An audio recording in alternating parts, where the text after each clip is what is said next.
Welcome, Year 11, to this explainer. Okay, today we're completely reshaping how you think about computer science. We aren't just staring at abstract math on a whiteboard here. We're literally opening up the ultimate developer's utility belt for building scalable, real-world systems. Mastering algorithm analysis? That's exactly what separates a clunky program that crashes under pressure from one that seamlessly powers the globe. So let's get you equipped. Here's our cognitive roadmap for the explainer. We're going to kick things off with data structure operations, then dive into algorithm design blueprints. After that, we'll see how to find data fast and searching for the needle, and wrap up by transitioning from sorting out the chaos right into conquering complex sorts. All right, part 1. Data structure operations, the basic tools. Because, let's be real, you can't master algorithms without knowing what you're actually doing to the data itself first.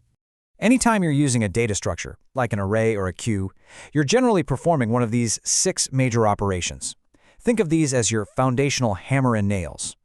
We've got searching for an element, sorting elements into order, insertion of new data, updation to replace an element, deletion to scrap one, and merging to club 2 lists together into a brand new third list. Everything we talk about from here on out, it's built right on top of these 6 pillars. Okay, let's dive into this. Section 2, Algorithm Design Blueprints, Guiding the Build. These are the core underlying approaches that really dictate an algorithm's overall quality and scalability. First up on the drafting table is the greedy algorithm. The core strategy here is brilliantly simple. It just makes a locally optimal choice at each step. Think of the famous traveling salesman problem. If you're a salesperson trying to visit a bunch of cities, a greedy strategy tells you to just visit the nearest unvisited city at every single step of your journey. It's fast, it's totally intuitive, and it just grabs the absolute best immediate option sitting right in front of it. But what happens when the greedy strategy fails? Because, believe it or not, taking the immediate best choice staring you in the face doesn't always guarantee the overall best solution at the end of the day. Sometimes being greedy actually makes you short-sighted. This knapsack problem brilliantly illustrates exactly how it fails. Imagine your backpack has a strict 25-unit space limit, and you want to pack the most valuable items possible.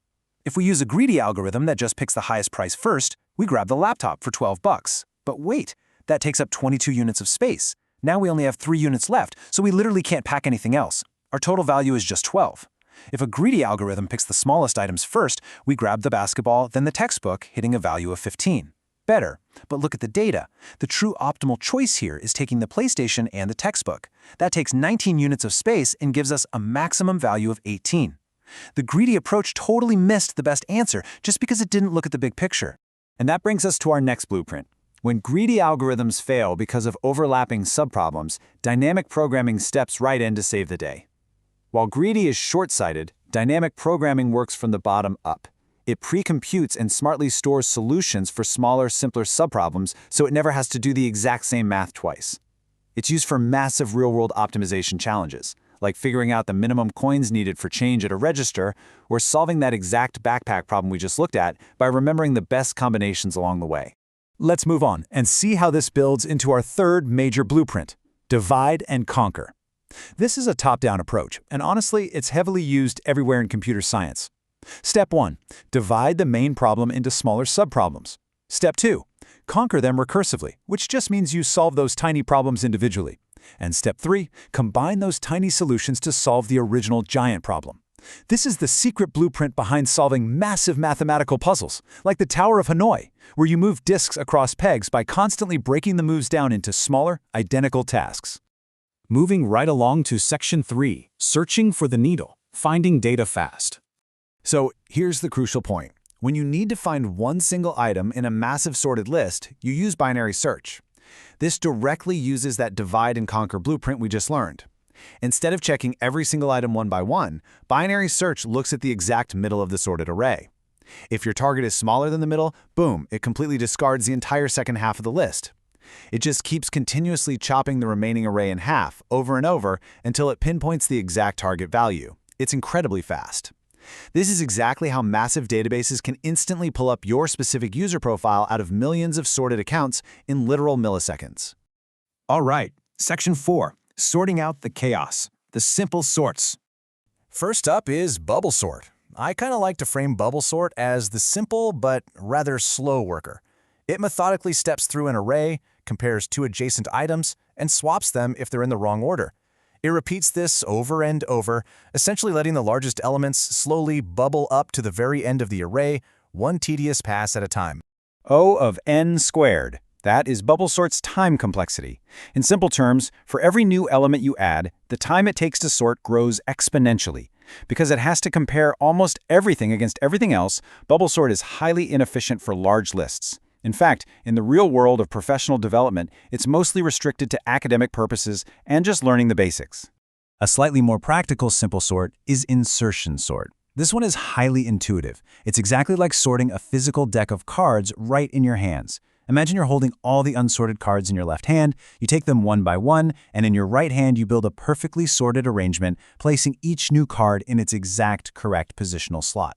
Now it's still O of n squared, but it's highly efficient for very small datasets or lists that are already mostly sorted, like adding a new high score to an already organized top 10 leaderboard. Now for Section 5, Conquering Complex Sorts. Heavy machinery. What if you're Amazon or Google and you have millions of rows of data? Those simple sorts will literally crash your servers. Enter merge sort.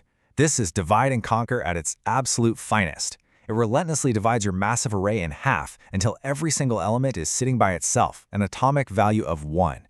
Then it conquers them by sorting and merging those halves back together step by step into larger and larger sorted arrays. Because of this brilliant halving mechanic, its time complexity drops to O of n log n. It is lightning fast, highly consistent, and used heavily in massive e-commerce applications. Then we have Quicksort, another divide and conquer legend. Think of Quicksort as the efficient mastermind. Instead of just blindly halving the array, it chooses a specific pivot element, often at random. It then partitions the array so everything smaller than the pivot goes to the left and everything larger goes to the right. It recursively applies this to the subarrays. When done right, it is incredibly fast and operates beautifully right there in the computer's memory. Because it's so efficient, variations of Quicksort are built right into the standard libraries of programming languages like C++ and Python. Now, what's really interesting about this slide is understanding how hardware limits these heavy hitters. That's the secret to being a great developer. A stable sort means if you have two identical items, they stay in their exact original relative order. Merge sort is highly stable, but it requires extra memory arrays to do its merging. On the flip side, an in-place sort modifies the original list right where it sits, requiring almost zero extra memory. Quicksort is wildly efficient because it's in place, but it's unstable, meaning identical items might get scrambled. As a developer, you constantly have to trade off between needing stability or needing to save memory. And that brings us to the ultimate question for you as future developers. Will your algorithmic choices build a scalable, world-changing application or a clunky, crashing program? Mastering this toolkit, understanding when to be greedy, when to divide and conquer, and knowing the absolute limits of your sorts dictates the speed of our entire digital world. It's not just theory, guys, it is the architecture of the future. Keep analyzing, keep optimizing, and definitely take these blueprints into your next coding project. Thanks for joining this explainer.